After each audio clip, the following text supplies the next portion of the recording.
من الان ترسام 2 تا شده. یکی از ترس‌های من اینه که یه روزی وقتی برگردم خونه کلیدم کار نکنه، بعد زنگ بزنم لوئیس در رو باز کنه و چمدون رو بده دست من. این اولین ترسمه. یه ترس دیگه هم الان اضافه شده که وقتی بیام کلیسا برگردم به من بگم برادر ما شما رو اخراج کردیم. برای اینکه بر اساس قوانین کلیسا 3 ماه بدون عذر موجه در کلیسا نبودیم. خب این یکی از ترس هاست، ولی خواهش میکنم لطفا در اجبار. ولی خوبیش اینه که وقتی که میام شماها همه قیافاتون تازه است. من میگم پسر اصلا شماها هیچ عوض نمیشید، مثل اینکه فقط منم که دارم عوض میشم، وگرنه همه شما کماکان جوان، سرحال، خوشتیپ و خیلی عالی هستید. اینم یکی از مزایاشه، وقتی برمیگردی همه رو با چهره‌های جدیدشون میبینی و تر و تازه است. خدا رو شکر میکنم برای وجودتون. بله وقتی که از اینجا دورم مسلمه که قلبم با شماست، مسلمه که آدم دلش تنگ میشه و خب یاد روزهایی که اینجا هست میکنه و خب اینم یه جورشه دیگه، ما کارش نمیتونیم بکنیم. حالا بعد از این پاندمی بود چی بود، طوری شد که یوهی حالا همه مسافرت ها پشت سر هم، نمیدونم من دارم از مسافرت ها انتقام میگیرم یا مسافرت هایی که انجام ندادیم داره از من انتقام میگیره. ولی در هر حال من دفعه آخری برای شما از علائم بازگشت عیسی مسیح صحبت کردم و نتونستیم همه علامت ها رو بریم جلو و چون مدت طولانی هم گذشته من یک یادآوری میکنم در رابطه با اون چیزایی که خدمت شما گفتم. خدمت شما عرض کردم که ببینید درست که مسیح برای نجات انسان اومد و ما ازش بهره بردیم، ولی واقعیت اینه که از دیدگاه خداوند مسیح برای اینو یه خورده چیز بکنم اکوش کمتر بشه. مسیح وقتی که اومد به عنوان نجات دهنده، من گند زدم آره خوب الان خوب الان پس مسیح اومد تا خلقت خدا رو نجات بده که ما هم بخشی از اون خلقت خدا هستیم. من برای شما از پیدایش صحبت کردم و گفتم که زمانی که خدا دنیا رو عالم رو آفرید، عالم بی نظم بود و بعد خدا شروع کرد درش نظم به وجود آوردن و هر این مقدار که جلوتر میرفت و نظم به وجود می اومد، در عبری میگه اره بود و بکر بود که بعدها در زبان عبری تبدیل شد به شام بود و صبح بود، وگرنه اون موقع اره و بکر شام بود و صبح بود نبود و نشون میداد که چطور خداوند داره کار خلقت رو انجام میده. اگر این پاورپوینت بره جلوتر، آره همینجوری بره جلو، اون نقطه سفید که میبینید در واقع در سیاهی، در بی‌نظمی نظم به وجود میاد تا اینکه به روز 6 میرسه و در روز 6 میبینیم که تمامی عالمی که آفریده شده در نظم کامل قرار داره و اونطور که خدا میخواد قوانین داره، حکم فرما هستش و میتونه عالم خودش رو در اون نیکویی که خدا ساخته چیکار بکنه؟ ابقا بکنه. ولی اینجا یه حادثه‌ای پیش میاد که آدم، داستانشو میدونید، آدم با نافرمانی از خدا و اینکه خودش مستقل از خدا ادامه زندگی بده، ویروس گناه رو وارد این دنیای منظم میکنه و در نتیجه دنیای منظم اسیر بی‌نظمی میشه و این بی‌نظمی به همون شکل چطور ویروس همینطور میره جلو، دلتاش میاد، نمیدونم اومگاش میاد، فلانش میاد، همین جور میره پایین تا برسه به نقطه سیانی کاملا خلقت خدا رو از بین ببره. آیا خدا اینجا دستش رو دست گذاشته همه چیز از کنترلش خارجه؟ آیا با یک تعجب خیلی من اینو پیش بینی نکرده بودم روبروست؟ نه، خدا در پیشدانی خودش میدونست چه اتفاق خواهد افتاد، بنابراین نجات دهنده گذاشته بود که در این مسیری که بی‌نظمی داره جلو میره، نجات دهنده در یک مقطعی ظهور خواهد کرد. کی؟ نمیدونیم در کدام مرحله از این قضیه نجات دهنده ظهور خواهد کرد. ولی ظهور نجات دهنده برای نجات خلقتشه که من و شما جزو بسیار کوچکی از این خلقت هستیم. ولی از اونجا که من و شما به شکل خدا آفریده شدیم، اندیشمند، دارای اراده آزاد و با اراده آزاد خودمون در واقع نظمی رو که خدا در این دنیای نیکو به وجود آورده بود گند زدیم و دنیای نیکو رو اسیر بدی کردیم، ما باید دوباره انتخاب کنیم که آیا آن نجاتی رو که خدا عرضه میکنه قبول میکنیم یا نه. خلقت نه، خلقت خودش قربانی آن کاری است که بشر کرد. خلقت رو خدا نجات خواهد داد، ولی برای من و شما این که نجات پیدا بکنیم لازم هست آن نجات دهنده ای رو که خدا برای نجات میفرسته او رو با میل و طیب خاطر خودمون بپذیریم. اینجا ما فقط انتخابمون پذیرفتن و نپذیرفتن هست. این نیستش که آقا من این نجات دهنده خوشم نمیاد یه نجات دهنده دیگه بیاد. از این خبرها نیست. انتخاب ما اینه، آیا من این نجات دهنده رو میپذیرم یا این نجات دهنده رو نمیپذیرم. حالا آنچه که ما در رابطه با بازگشت عیسی مسیح میبینیم در این مقطع هستش و ببینیم که این ویروسی که وارد شده داره چیکار میکنه. چون مسیح که داره صحبت میکنه در واقع نشانه ها در یک جایی از اینجا قرار داره. خدمت شما عرض کردم دفعه گذشته که ما بیش از 333 پیشگویی در مورد آمدن عیسی مسیح داریم که 1/3 اونها در رابطه با آمدن اولیه‌شه که در آخر به دنیا اومد، در میان انسان ها اومد، ولی 2/3 اونها در رابطه است با بازگشت دومش که ما داریم که منتظرش هستیم. ولی مشکلی که این وسط وجود داره اینه که انبیای عهد عتیق چون از دور مثل تصویر میدیدن نمیتونستن این دوتا رو از همدیگر تفکیک کنند.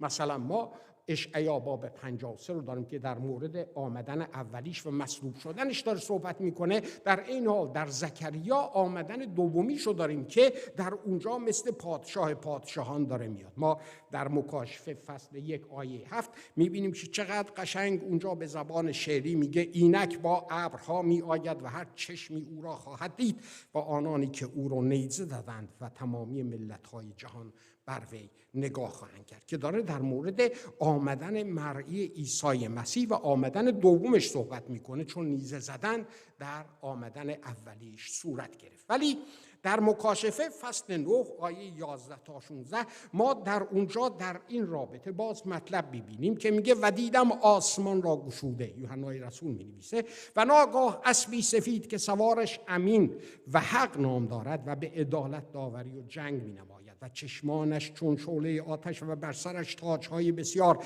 و اسمی نوشته شده دارد جز خودش هیچ کس آن را نمی‌داند و جامه‌ای خون‌آلود در بر دارد و نام او را کلمه خدا می‌خوانند و لشکرهایی که در آسمانند بر اسب‌های سفید و به کتان سفید و پاک آراسته از عقب او می آمدند و از دهانش شمشیری تیز بیرون می آید تا به آن ملت‌ها را بزند و آنها را به عصای آهنین حکمرانی خواهد نمود و او چرخشت شراب غضب و خشم خدای قادر مطلق را زیر پای خود می افشارد و بر لباس و ران او نامی نوشته شده است، یعنی پادشاه پادشاهان و خداوند خداوندان. ما این رو در مکاشفه فصل 19 میبینیم، جایی که عیسی مسیح داره در مورد بازگشت عیسی مسیح صحبت میکنه. ولی صحبت سر اینه، این کی اتفاق میفته؟ خب شاگردانم همین رو از مسیح پرسیدن زمانی که داشت معبد از کنار معبد رد میشد و گفتم به ببین چقدر عالی، چقدر فلانه. مسیح برگشت رو ببینید، زیاد ذوق زده نشید، سنگی روی سنگی نخواهد موند. اصلا نخواهند تونست پیدا کنن که اینجا چنان خراب میشه که سنگی 2 تا سنگ رو هم دیگه باشه.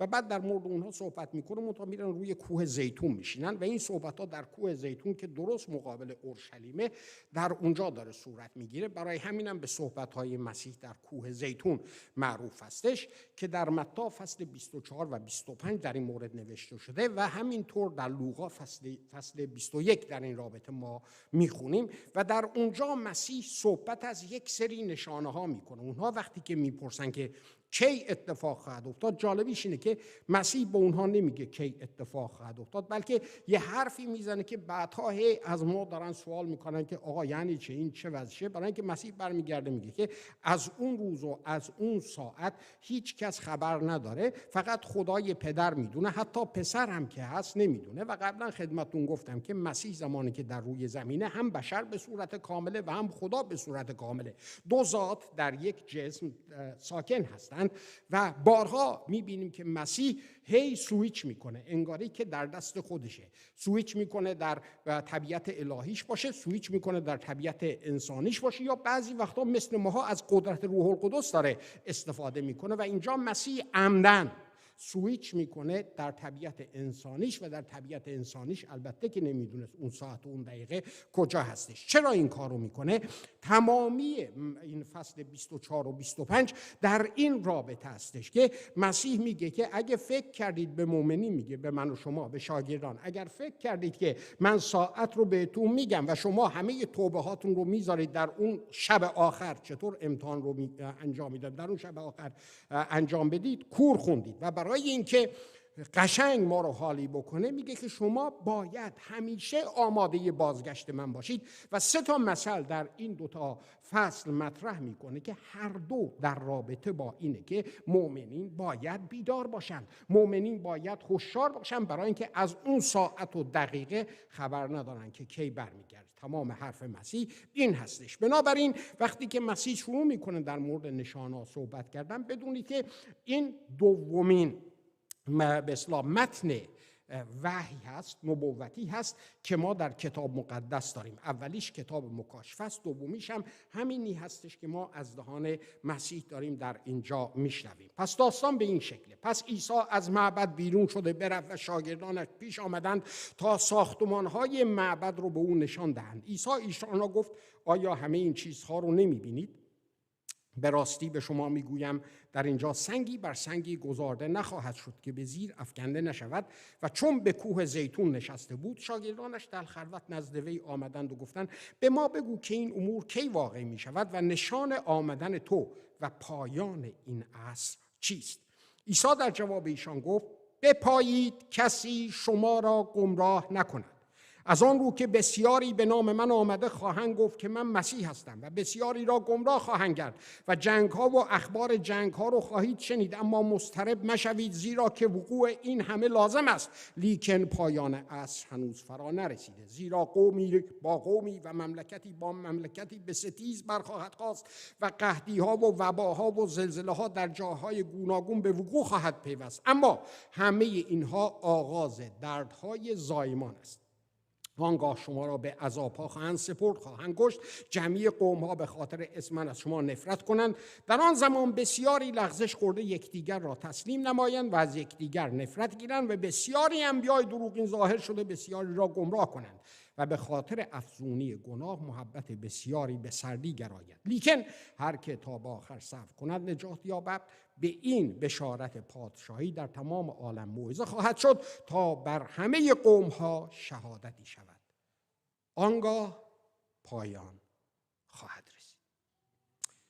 این رو مسیح داره میگه و در اینجا خدمت شما توضیح دادم که 2 هشدار مهم وجود داره. اولا دنیا نسبت به کلیسا، نسبت به مؤمنین هر لحظه که میگذره متخاصم و متخاصم میشه. و دوم چیزی که مسیح داره اینجا میگه اینه: مؤمنین و کلیسا باید دائم آماده بازگشت خداوند باشند. تمامی تار و پود متی 24 و 25 در این رابطه است. و در نظر هم داشته باشید که این صحبتایی که مسیح میگه در واقع در راستای آن چیزهایی است که ما در کتاب مکاشفه باهاش روبرو هستیم. بنابراین وقتی صحبت میکنم مکاشفه و حرفای مسیح رو با همدیگر جلو خواهیم رفت. در اینجا در این متن عیسی در جواب اونها میگه که بپایید کسی شما رو گمراه نکنه. پس حواسمون جمع باشه برای اینکه به راحتی میتونیم گمراه بشیم. به راحتی میتونیم گول بخوریم. الان خواهم گفت به چه شکل. برای اینکه بسیاری میگه میان به اسم من و میگم من مسیح هستم، دنبال اونها راه نیفتید، نروید و بعد یه سری چیزهای دیگر رو میگه. ولی اینجا یه نقطه کلیدی وجود داره و نقطه کلیدی این قضیه دردهای زایمانه. دفعه گذشته به شما گفتم که دردهای زایمان به چه شکله. مردان اینو چیز نکردن، تجربه نکردن. نه، اشتباه گفتم. مردا این رو هر روز تجربه میکنن. زنها وقتی که اینو تجربه میکنن زمانی که بچه به دنیا میارن. ولی ما مردا هر روز به قول معروف این دردها رو میکشیم. دردهای زایمان رو. دردهای زایمان به این شکل هستش که اونطور که من دیدم شروع میشه، فاصلهش زیادتره و همینطور که میگذره فاصله کم و کم و کم و کم کمتر میشه و بالاخره 5 دقیقه مونده میگن الان وقتش که باید رفت به بیمارستان.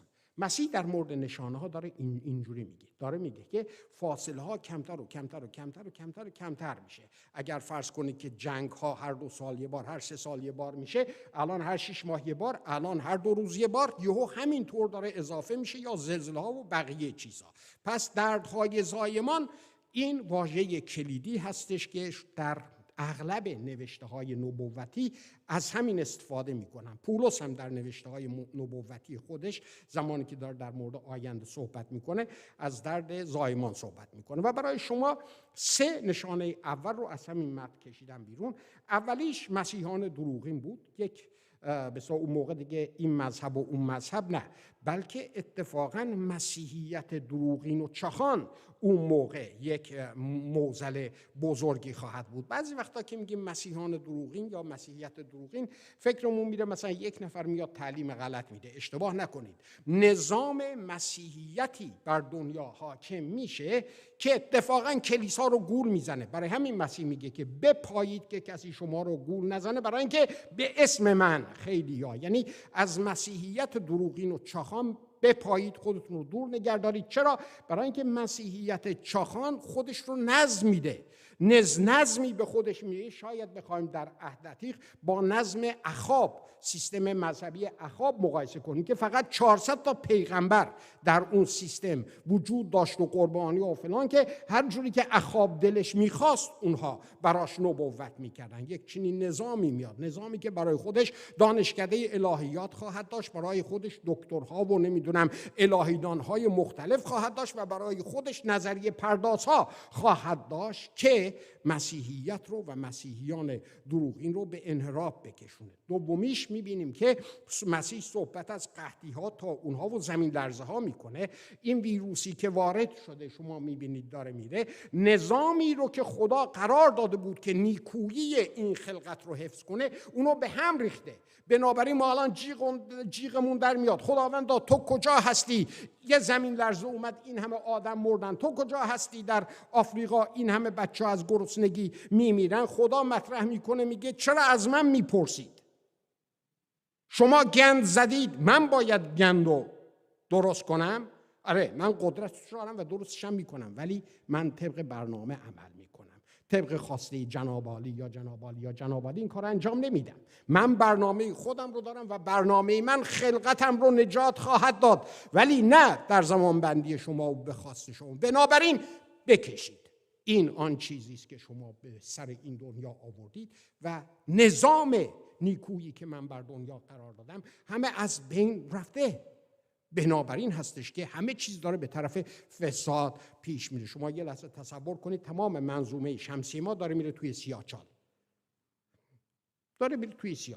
یه ذره تقی به توقی بخوره سرعتش زیاد خواهد شد، تلاپی خواهیم افتاد تو سیاه‌چال و همه چیز از بین خواهد رفت. خدا داره اینو مطرح میکنه که قحطی ها و طاعون ها و زمین لرزه ها، یادتون باشه از برخی از اینها خدا برای تنبیه، برای غضب استفاده میکنه، ولی همه اونها صرفاً تنبیه و غضب نیست، بلکه نتیجه آن چیزی است که بشر به خلقت نیکوی خدا آورده. و بعد جنگ ها و اخبار جنگ ها که در این زمینه وقت رو تلف نمیکنن و میرسیم به آنچه که نشانه 4 هست. و در نشانه 4 مسیح صحبت از آزار و اذیت صالحان میکنه، صحبت از اون عذابهایی میکنه که مسیحیان واقعی درش خواهند افتاد. الان فکر میکنید که در مملکت ما عذاب هست؟ الان فکر میکنید که در مملکت هایی که بر علیه مسیحیت دولت با تمام نظامش داره مبارزه میکنه عذاب هستش؟ پس این عذابی که خواهد اومد ببینید چه خبر هستش. میگه آنگاه شما رو به عذاب ها سپرده خواهند کشت، جمیع قوم ها به خاطر اسم من از شما نفرت خواهند کرد. این واژه خواهند سپرد خودش واژه جالبیه. پارادیدومی در زمان یونانی یعنی اینکه شما رو میان در خونتون رو میزنن، یه لگد میزنن، باز میکنن، شما رو یقتون رو میگیرن، با خفت و خاری میندازنتون بیرون و همینطور شما رو کشان میبرن. این نیستش که شما تشریف بیارید برید زندان، نه، با هزار تحقیر این کار رو براتون میکنن. و بعد این پارادیدومی انواع و اقسام معنی ها رو ترجمه شده براش. مثلا یحیی رو انداختن زندان، همین خیانت یهودا همین هستش، ولی در خودش کتک و بی‌حرمتی و همه این چیزها رو داره. در مرقس در این رابطه داره می نویسه که شما احتیاط بکنید، برای اینکه شما رو به شوراها خواهند سپرد، شما رو به کنیسه ها خواهند سپرد. لغتی که باز در یونانی برای شوراها میاد در واقع محکمه های غیر یهودیه. یعنی داره اینطوری میگه آقا فرق نخواهد کرد چه یهود چه غیر یهود، همه دنیا از شما متنفر خواهند بود و اتفاقا نخواهند دونست که واسه چی از شما متنفرند. یک دشمنی کور، یک دشمنی که اصلا آقا مسیحیه بزنش، آخه برای چی بزنش نمیدونیم. یک نفرت همه‌گیر نسبت به مسیحیت وجود خواهد داشت. چرا؟ برای اینکه اون مورد اول یادتونه مسیحیان دروغین، آن نظامی که به وجود خواهد اومد به عنوان مسیحیت اون موقع واقعی ولی در واقع مسیحیت دروغین، اون نظام این رو به وجود خواهد آورد. یادتون هستش شما مثلهای عیسی مسیح رو در متی، مسلمه که یادتون نیستش، منم یادم نمیموند، اگر نبودم یادم میاد تو گلاسگو، حالا مجیدینا هستن، روز یکشنبه هر دفعه که میرفتم آقا من هفته گذشته چی موعظه کردم، همینجوری نگاه میکردم. باور کنید اگر موعظه هفته گذشته رو باز موعظه میکردم عجب موعظه تا حالا نشنیده بودیم. یعنی یه هفته که میگذره مردم یادشون میره. اونجا در متی فصل 13 مسیح 8 تا مثل مطرح میکنه. اینا همش انتخابی ها، یهو نمیگه بیاد براتون قصه بگم 8 تا قصه، نه، متی همه رو انتخابی نوشته و میاد اونجا مطرح میکنه در مورد پادشاهی که پادشاهی چه جور برقرار خواهد شد. البته مثل اول در رابطه با برزگره به چه شکل شروع میشه، ولی بعد در ادامش مطرح میکنه که دشمن به چه شکل در مقابل پادشاهی خدا خواهد ایستاد و در اونجا میبینیم که 2 مثل رو مسیح مطرح میکنه. اولین مثل میگه وقتی که خادمین خواب بودند دشمن اومد در میان گندم ها کرکاس کاشت و کرکاسان با اون رشد کردند. خادمین خواب بودند، بیدار نبود کلیسا که حواسش باشه. صحبت از مسیحیان دروغین میکنه که میان و قاطی میشن با مسیحیان درست و در میان مسیحیان درست اونها هم قشنگ میچرخن، بلدن هاللویا، بلدن آمین. چطوری برادر؟ هاللویا، حالا دعا کن در نام عیسی مسیح. حتی شروع میکنن از این هارپورت‌های افهای روحانی اومدن. فیکینه دیگه، تقلبیش اینه، مثل اصله ولی قدرتی نیست. صورت دینداری هست، قوت دینداری درش نیست. این تعریف مسیحیان دروغینه. و بعد یک مسئله دیگه میگه و میگه خمیرمایه. یه ذره خمیرمایه تمامی خمیر رو ترش میکنه. این اون کلکیه که شریر در مقابل پادشاهی خدا داره. و چیکار میکنه؟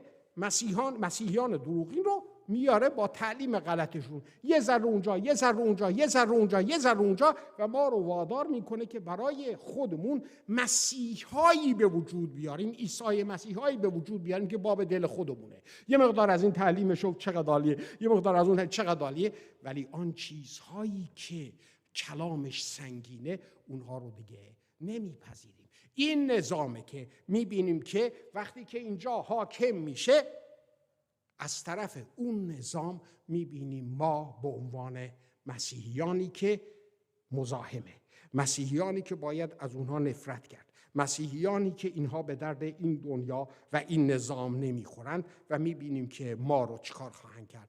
به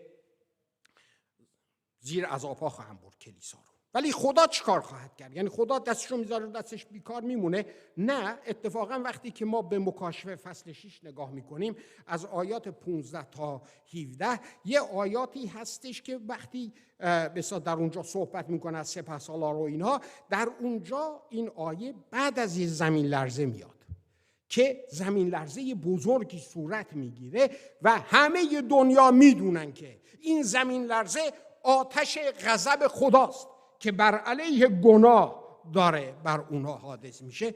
ولی اینا چیکار میکنن؟ توبه میکنن، با اینکه میدونن از جانب خداست، با اینکه میدونن خدا غضب کرده، توبه نمیکنن. میگه و پادشاهان زمین و بزرگانان و سپهسالاران و دولتمندان و قدرتمندان و غلام و آزاد و دیگه همه خود رو در غارها و صخره‌ها و کوه‌ها پنهان میکنن. به کوه‌ها و صخره‌ها میگوین که بر ما بیفتید، ما رو مخفی سازید از روی آن تخت نشین و از خشم بره، زیرا روز مهیب خشم او رسیده است و کیست که میتواند ایستاد؟ قشنگ میدونن که این تنبیه خداست، ولی باز هم قلب خودشون رو سخت میکنن و انتخابشون توبه نیست، انتخابشون مخفی کردنه. فکر میکنن که میتونن خودشون رو از حضور خدا مخفی کنن. در بطن این عذاب‌هایی که کلیسا داره میکشه در اون موقع، کتاب مکاشفه باز در راستای آنچه که مسیح در اینجا میگه، اونجا جزئیات بیشتری رو میگه در آسمان اتفاق میفته. اونجا خب در کتاب مکاشفه ما 7 داریم دیگه، 7 بلا، 7 کاسه، 7 نوشته، 7 مهر، همینطور میره جلو. میگه که وقتی که مهر پنجم که روی تومار بود شکسته شد، ارواح مقدسین شهید شده که در زیر مذبح آسمانی در اونجا حضور دارند فریاد برمی آورند ای خداوند قدوس حق، تا به کی انصاف نمی نمایی؟ حتی اونایی که شهید شدن در آسمان هستن در حضور خدا، اونها هم دارن طلب می کنند از خدا خداوندا پس انصافت کو؟ تا به کی انصاف نمی نمایی و انتقام خون ما را از ساکنان زمین نمی کشی؟ و به هر یکی از ایشان جامه‌ای سفید داده شد و به ایشان گفته شد که اندکی دیگر آرامی نمایید تا شماره همقطاران که مثل ایشان کشته خواهند شد کامل گردد. خداوندا، حالا وایستید، خداوند داره اینو، خدای قادر مطلق داره میگه یه خورده صبر کنید، آروم باشید، زیاد داد و غار را نندازید. اینجا نمیخواد شروع کنید اعتصاب و اطاعت در آسمان. آروم باشید، هنوز یک عده دیگه قراره کشته بشن و منتظریم که اونا هم کشته بشن. وقتی که عدد کامل شد اون موقع خونشون رو ما میگیریم. بابا خداوند تا اینجوری که نمیشه، یعنی تو حاضر هستی که مسیحیان کشته بشن اینجوری؟ آدم اینو میشنوه یه خورده اعصابش به هم میریزه، ولی در این حال یه آرامشی هم به وجود آدم فرو میریزه. یعنی اینکه از کنترل خدا خارج نیست. خدا یک رقمی رو اونجا گذاشته که این رقم بنا بر آنچه که خدا هدف داره قراره که اینها خونشون ریخته بشه به خاطر هدفی که خدا داره.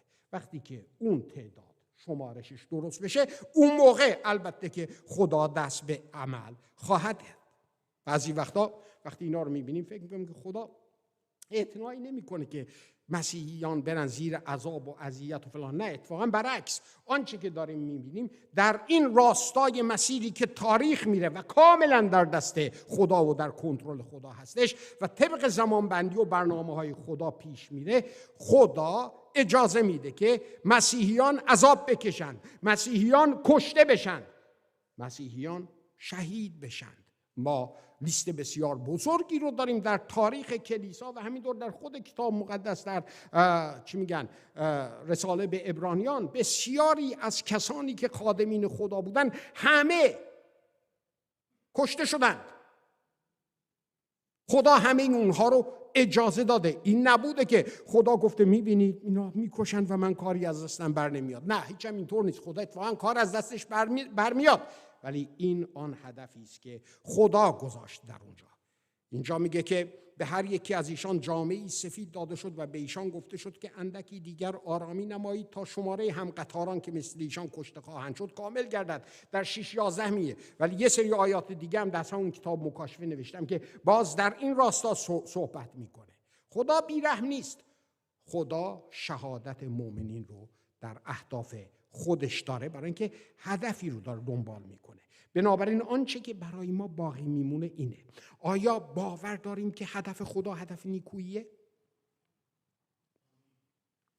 کلام خدا در رومیان 8:28 داره میگه که برای همه آنانی که خدا را دوست دارند همه چیزها با هم برای خیریت اونها در کاره. ما انتخابی که اینجا داریم اینه که حرف خدا رو باور کنیم. اگر چشمون رو به شرایط بدوزیم تمرکز ما رو از ما خواهد گرفت. حرف خدا رو باور نخواهیم کرد. و چقدر راحته که ما در بدبختی‌های خودمون، در مصیبت‌های خودمون، در دلسوزی‌هایی که برای خودمون داریم گیر بیفتیم و اون موقع آن چیزی رو که خدا برای ما داره نبینیم. یه حوضی بود بهش میگفتن حوض سیلوها، من اسمشو گذاشتم حوض خرافات. نشسته بودن دورش منتظر شیرجه یه فرشته بودن در آب، در یوحنا فصل 4 شیرجه بزنه. باورشون این بود که اولین بار که آب تکون بخوره هر کسی اول بیفته شفا پیدا خواهد کرد. خرافات بود. هیچ کس اینجوری شفا پیدا نکرده بود، برای اینکه همش فکر میکردن که دیر پریدن تو آب. و اونجا فردی اندازه 38 سال نشسته و منتظر بود. مسیح داره از اونجا میاد، از دروازه گوسفند داره از اونجا رد میشه. خدای شفا قادر مطلق داره رد میشه، هیچ کس نمیبینه. میدونید چرا؟ برای اینکه تمرکزشون روی خرافه است، متمرکز نیستند. اگر مسیح نرفته بود پیش اون یارو اونم نمیدید. مسیح میره بهش میگه میخوای شفا پیدا کنی؟ یا آقا کسی رو ندارم که. دلسوزی. ما اونقدر در دلسوزی برای وضعیتی که داریم گیر کردیم که خدایی رو که داره از کنار ما رد میشه و میتونه ما رو از این بدبختی 38 سال و 39 سال و 40 سالمون بلند کنه نمیبینیم که شفا پیدا کنیم. دلسوزی های بی خود. شوهرم با من دیدی چیکار کرد؟ کرد فدای سرت. بلند شو، چشمتو بدوز به اون خداوندی که تو رو داره دعوت میکنه به نجات، به آزادی. خودمون رو اسیر کردیم در اسارت‌های بی خود و بی جهت، با دلسوزی‌های بی خود و بی جهت. انگار که بر ما فقط اتفاق افتاده. در بچه که بودم اله شد در تروما هستم، احتیاج به تروما هیلینگ دارم. احتیاج به هیچ چی نداری. تنها چیزی که احتیاج داری اینه که چشمتو از این چیزها برداری و به خداوند نگاه کنی که میتونه تو رو آزادت کنه. فکر کنی این بابایی که 38 سال بود آزاد شد؟ آزاد نشد. یه فرد آدم فروش بود. من جای مسیح بودم یه لگد بهش میزدم تو اون حوض، 13 متر اون حوض، تو اون حوض خفه بشه. برای اینکه نامرد داره میره، بهش میگن داره چلاق 38 سال داشت راه میرفت ولی هنوز اسیر دلسوزی های خودشه. بهش میگن دوشک تو برداشتی؟ میگه اونی که منو شفا داد گفت فردار، من این کار نکردم، او به من گفت. و دنیا پر از این آدم فروش هاست. با اینکه مسیح در زندگیشون با قوت کار میکنه هنوز تمرکزشون رو از دست دادن. بنابراین خدا هدف داره. هدف خدا رو در هر مشکلی که هستی ببین. ممکنه مسیح داره از کنارش رد میشه. اگر چشت به اون چیزی که تمرکز تو بهش گرفته باشه مسیح رو نخواهی دید و کماکان در اون بدبختی ادامه خواهی داد.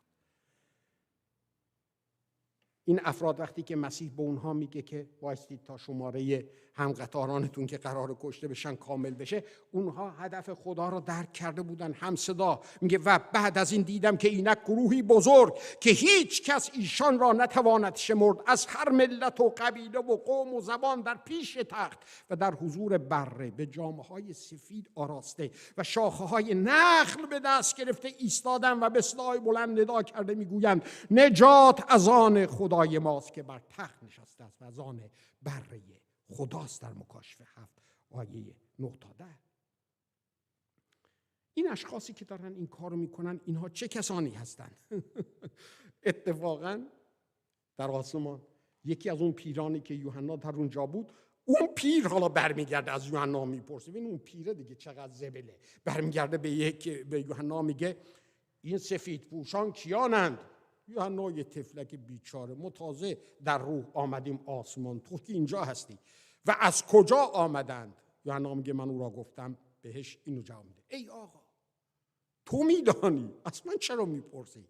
و مرا گفت ایشان کسانی میباشند که از عذاب سخت بیرون میآیند و لباس خود را به خون بره شستشو کرده سفید نمودند. اینها اونها هستند. عذاب ها میتونه تمرکز ما رو از مسیح برداره. اگر نمیخوایم این اتفاق بیفته لازم استش که دائم متمرکز باشیم. برای همین مسیح میگه که بپایید، بیدار بمونید. چرا؟ برای اینکه دنیا کاری میکنه که شما تمرکزتون جاهای مختلف باشه. از هر طرف یه صدایی داره به گوش میاد برای اینکه تمرکز ما رو از ما بگیره. عذاب خواهد بود. عذاب خیلی شدید خواهد بود. کشته خیلی زیاد خواهیم داشت. یکی از نشانهای آخرالزمان هستش.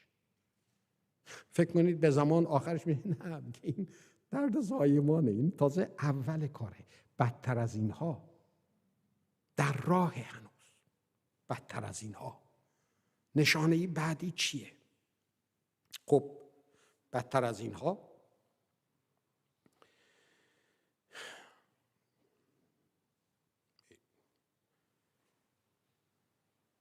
یه عده از مسیحیت برمیگردن، یه عده خیلی زیاد. این عده خیلی زیاد کیا هستند؟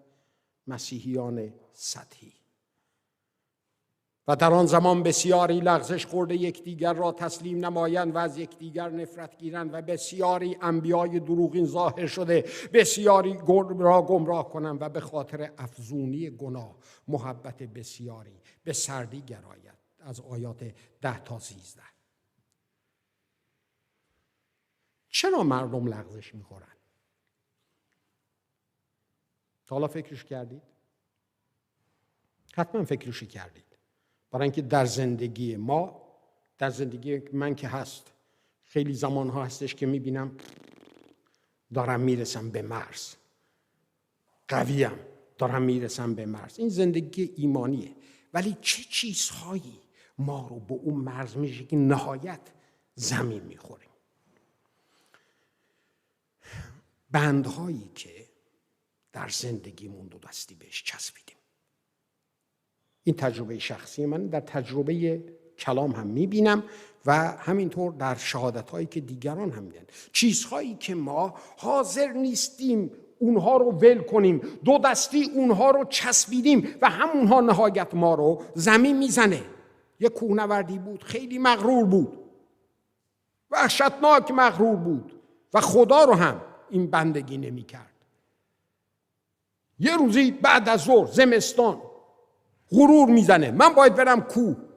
میگم بابا زود تاریک میشه، نرو. نه من باید برم. میره کوه. خلاصه صخره نوردی میزنه، میره و فلان و اینا. یهو یکی از میخات در میره، وسط زمین و آسمون مونده، هیچ چشم هیچ جا رو نمیبینه، تاریک مونده و میدونه که یخ خواهد زد و هی این ور اون ور میره تو آسمون و فلانه. یهو میگه خداوندا اگر هستی دستم به دامنت یه کاری بکن. در کمال تعجبش یهو میبینه یه صدای اومد، فرزندم من هستم، چی میخوای؟ معلومه چی میخوام، نجاتم بده، طناب تو ببر. فردا صبح کوهنوردا دارن از اونجا رد میشن، میبینن یه کوهنوردی یخ زده، آویزون از طناب 1 متری زمین. اگر بریده بود میافتاد رو زمین، بلند میشد برمیگشت خونش. ببینید چقدر سخته. طناب رو ببر. خیلی از مسیحیان دو دستی چسبیدند به آن چیزهایی که تو زندگیشونه و انواع و اقسام این چیزها رو ما در زندگی هامون داریم. از رابطه های غلط بگیر تا اون ارزش های غلطی که در زندگیمون نگرش داشتیم، ارزش هایی که از مذهب قبلیمون در زندگی ما هست، از خرافات های قبلیمون در زندگی ما هست، از دنیای چاخانی که ما رو در خودش غرق کرده تو زندگیمون هست که داره به ما میگه ازدواج سفید خیلی قشنگه، ازدواج آبی یه مقدار رنگش خوب نیست، نمیدونم فلان بهمان. تمام این چاخان ها، تمام این روابط غلطی که گناه در نظر خدا و ما دو دستی بهشون چسبیدیم و رنگ تمدن بهش میزنیم. وقتی که اینها برسه ترتیبمون داده است، لغزش خواهیم خورد، ما رو با خودش خواهد برد. ما مسیحیتی خواهیم داشت که مسیحیت اینتלקچواله، مسیحیتیه که آکادمی دیده، مسیحیتی که دانشگاه رفته، مسیحیتیه که تئولوژی بلده، مسیحیتی که همه سوالای تو رو میتونه جواب بده، ولی مسیحیتی نیستش که صلیب بر دوش داره میره جلو. بین این دوتا فرق وجود داره و بدتر اینه که خیلی از این افرادی که لغزش میخورن همونها تبدیل میشن به شکنجهگران ما. میدونید چرا؟ برای اینکه سیستم رو بلدن، قشنگ میتونن ما رو عذابمون بدن، برای اینکه خودشون در سیستم ما بودن. ببینید یوحنا چی میگه؟ دنیا رو و آنچه در دنیاست دوست مدارید، زیرا اگر کسی دنیا رو دوست دارد محبت پدر در او نیست. میدونید چرا محبت پدر در او نیست؟ برای اینکه محبت احتیاج به رابطه داره، ضابطه نیست. ما در مسیح به رابطه دو طرفه با خدا دعوت شده ایم، به مذهبی که شامل یک شریعت اعمالی هست دعوت نشدیم. اول به ایجاد رابطه دو طرفه دعوت شده ایم که بعد از اون اعمال عشقه، اعمال زورکی نیست، بار نیستش. برای همین داره مطرح میکنه شما در رابطه دو طرف هستش که میتونید خدا رو دوست داشته باشید، برای اینکه در رابطه هستش که میتونید او رو بشناسید. من اگر به شما دستور بدم که یه فرد دیگر رو دوست بدارید، شما به این شکل کسی رو عاشق نخواهید شد. شما برای اینکه کسی رو واقعا عاشق بشید باید در رابطه قرار بگیرید و بعد خواهید دید که عاشقید یا نه. همین الان به زندگی خودتون نگاه کنید. اون روز اولی که چشتون به شوهرتون یا زنتون افتاد و یک دل نصد دل عاشق شدید، الان چی؟ هیچ کس حرف نزنه برای اینکه خود رو تو دردسر میندازید. ولی فرقی که الان با اون موقع داره اینه که الان با هم زندگی کردید. یکی میگفت 10 سال پیش اونقدر زنم شیرینه که میخوام بخورمش. بعد از 10 سال گفتن الان نظرت چیه؟ گفت اونقدر اصلا دلم میخواد ای کاش اون موقع خورده بودم، تا اینقدر کش نداد. حالا واقعیت این هستش ما در رابطه هستش میتونیم یا دوست داشته باشیم یا محبت. و اینجا مسیح داره میگه آنچه که شما قلبتون رو بهش میگید و باهاش در رابطه دو طرفه قرار میگیرید جایگزین میشه با اونی که شما قراره به خدا بگید. پس داره میگه که کسی که دنیا رو دوست داره محبت پدر درش نیست، زیرا که آنچه که در دنیاست شهوت چشم، شهوت جسم، خواهش‌های چشم، غرور زندگانی، اینها از پدر نیست، از جهانی که نظام گناه‌آلود داره و دنیا و شهواتش چیه؟ در گذره.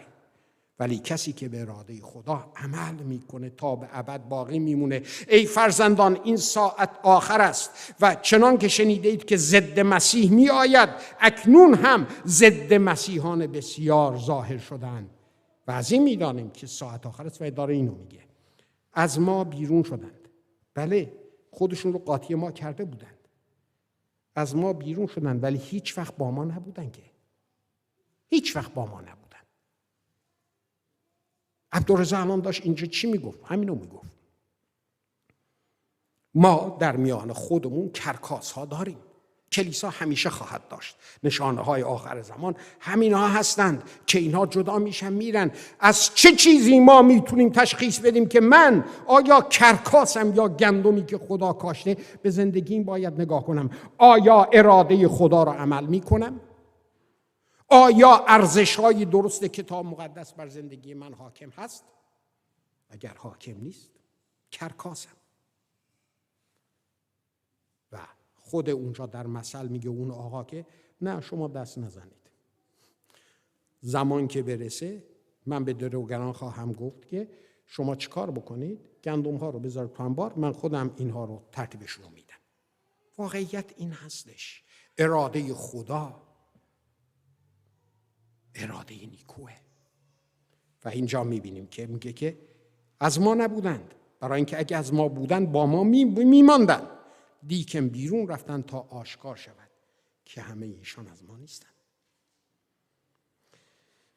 ولی خبر خوش اینه که قوم حقیقی خدا علی رغم سخت بودن این عذاب‌ها، فارسی رو پاس بداریم، سخت بودن این عذاب‌ها، به خاطر اینکه تند تایپ شده بنابراین ببخشید، غلطم شد 18 نمرم، 2 تا غلط املایی، آنها رو تحمل خواهند کرد. یوحنا خیلی جالب داره به شکل سمبولیک از عددی صحبت میکنه، 144,000 ایماندار که بر پیشانی خودشون مهر دارن و این مهر پیش از وقوع مصیبت برشون زده شده. اینها بعداً مهر نمیخورن چون از مصیبت پیروز اومدن بیرون، نه، پیش از این که تا مصیبت بشه اینها مهر خوردن. مهر مالکیت خدا میگه که این شخص مال من هستش، این شخص مال منه. شما همه مهر خورده اید این شخص مال منه تا اونجایی که به من مربوطه. زندگیتون چی هست ما قاضی نیستیم که، تا اونجایی که به من مربوطه هر کدوم از شما مهر خورده اید که مال خداوند باشید. دلایل لغزش چی میتونه باشه؟ بهایی که باید پرداخت بشه بیش از اندازه بالاست. مسیح در مورد زمین نیکو داشت صحبت میکرد، یادتونه؟ گفت یه مسیحیانی هستن که ریشه در خاک ندووندن، شادن زمانهایی که همه چیز های های هو هویه، ولی وقتی که سختی میاد از بین میرن. مسیح میگه کسی که دست به شخم میزنه، شخم زدن، و هی داره پشت سرش نگاه میکنه، لایق من نیست، شاگرد من نمیتونه باشه. میدونی منظور مسیح چیه؟ فردی که شخم میزنه باید جلو رو نگاه کنه، برای اینکه لازمه که به شکل موازی این شخم بره جلو. اگر شما هی دارید شخم میزنید هی عقب رو نگاه کنید، هی شخم هی عقب رو نگاه، گاوم که اونجا چیز نیستش که پایلوت دگمه چیه این هواپیما رو میزنن اینا خودشون، آره اتوپایلوت نداره که مستقیم موازی بره، نه، دوتایی با هم دعواشون میشه اینوری میرن. اینه که اونجا لازم هستش که اینا رو روی خط نگه داری. مسیح داره میگه که اگه میخوای دنبال من بیایی باید چشت به هدفی باشه که جلوت گذاشتن. اگر همینور همونور زندگیت اینجوری میشه، لایق من نیستی، برو پی کارت. مسیح همه اینا رو طی کرده. مسیح هیچ وقت نگفت شما بیایید میدونید های هر مشکلی دارید در نام من بهتون داده خواهد شد. داره میگه در نام من بهتون داده خواهد شد، ولی چی میگه؟ میگه اگر کلام من در شما بمونه و شما در من بمونید. قول العادی نیستش که شما بیایید چی میگن یه رمزی بخونده همه چی انجام میشه. اتفاقا مسیح از همون اول میگه آقا جان من شما رو نمیخوام، بخواد دنبال من نیایید. یکی اومد گفت من دنبال تو خواهم، گفت بی خود کردی، دنبال من نمیخواد بیای. چرا؟ برای اینکه میگه ولی اول بذار من یه فرمان دیگه خداوند رو انجام بدم. فرمان دیگه چی بود؟ خداوند گفته بود که پدرت وقتی که پیره، مادرت وقتی پیره، در زمان پیری اونها رو چیکار کن؟ ازشون به قول معروف نگهداری بکن. و این داشت میگفت وایستا من برم، پدر پیر دارم، ازش نگهداری کنم، وقتی افتاد مرد و دفنش کردم اون موقع میام دنبال تو. حکایت مولا نصرالدینه. مسیح گفت نمیخواد، زحمت نکش، برو بذار مردهاشون رو چی میگن دفنش کنن که تو هم جزو اونا هستی. مسیح از اول مشخص کرده هر کی میخواد دنبال من بیاد باید صلیبش رو برداره بیاد. و ما بارها داریم میبینیم در کلام خدا هر کس که میخواد در این دنیا به دینداری زندگی کند عذاب خواهد کشید. میخواد ایران باشه، میخواد آمریکا باشه، میخواد انگلیس باشه. مسیح گفت گوسفندان من صدای منو میشنوند. هیچکی نمیتونه اونا رو از دست من بگیره. بنابراین اونهایی که از دست مسیح گرفته میشه اونهایی هستن که نیستن و من دیگه وقتم تموم شده. ایماندارای حقیقی علیرغم تمامی اینها تحمل خواهند کرد، برای اینکه خود خدا قدرت تحمل رو بهشون میده. خدا قدرت تحمل بهشون میده. ترس خود را در دلشون خواهم ریخت که از راه من دور نشند. مسیح گفت اینها که مال من و صدای منو میشنون هیچ کس نمیتونه از دست من اونا رو بقاپه، اونایی رو که پدر به من داده. و نشانه ششمم، دنیا به همه، انجیل به تمامی عالم موعظه خواهد شد. در چه وضعیتی موعظه خواهد شد؟ زمانی که نظام مسیحیت چخان یک تئولوژی چخان رو راه اندازی کرده که هیچ قوتی نداره، فقط شنگول منگوله. در زمانی که زلزله ها داره میاد، جنگ ها داره میاد، قحطی ها داره میاد، وباها داره میاد، کرونا ها داره میاد، نمیدونم اونجا این همه بدبختی، اینجا این همه بدبختی. در زمانی که مسیحیت رو گرفتن زیر فشار و همینطور دارن میکشن و میبرند و زندان میندازن و تجاوز میکنند و مالشون رو میگیرن. در بطن تمامی اینها، در زمانی که همه به قول معروف از مسیح روی گردان میشن، کلام خدا، بشارت انجیل به قوت پیش خواهد رفت. پولس میگه که منو میتونن زنجیر بکشن، منو میتونن بندازن تو زندان. کلام خدا به هیچ عنوان به زنجیر کشیده نمیشه. خدا هدف داره.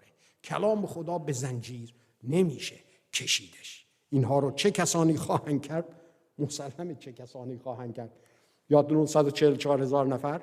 این سمبولیکه، یعنی آنهایی که به خداوند وفادار باقی موندند. ولی چطوری؟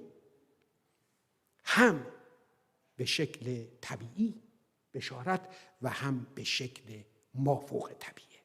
در کتاب مکاشفه میگه یعنی اینکه مؤمنین خواهند رفت، مؤمنین کلام رو موعظه خواهند کرد و مثل قرن اول خدا با آیات و با معجزات حرفای اینها رو ثابت خواهد کرد. بنابراین کاملا من مخالف هستم به این که میگن که آقا معجزات مال قرن اول بود. برعکس، ما معجزات رو الان بیشتر از هر زمان دیگه احتیاج داریم. برای همین هم هستش که میگه این آیات و این معجزات همراه مؤمنین خواهد بود. من با مسیحیت چخان مخالفم که مطرح میکنه تمام این جاهایی رو که اقتدار منو به من میگه این بعداً اضافه شده. من با این نظام آکادمیک مخالفم، برای اینکه اقتدار منو میخواد از من بگیره. نه، خداوند همینطور که در مکاشفه داره میگه اینها خواهند رفت، موعظه خواهند کرد، آیات و معجزات دنبالشون. کلام به این شکل در تمامی دنیا گفته خواهد شد توسط این افرادی که وفادار به خداوند هستند. و بعدش یهو 2 نفر پیدا میشن در مکاشفه، 2 شاهد امین، که این 2 شاهد امین دیگه سوپرمنن، افرادی هستن که قوت خدا باهاشونه. فقط در مورد اونها یه دونه بخونم و تمام کنم. و فرشته دیگر رو دیدم که اینجا نیست، این که کلام موعظه میشه اون کجا؟ و به 2 شاهد خود خواهم داد 11 که پلاس در بر کرده مدت 1260 روز نبوت نمایند. این 1260 روز چند هفته میشه؟ در اون نبوت دانیال میشه 3.5 سال.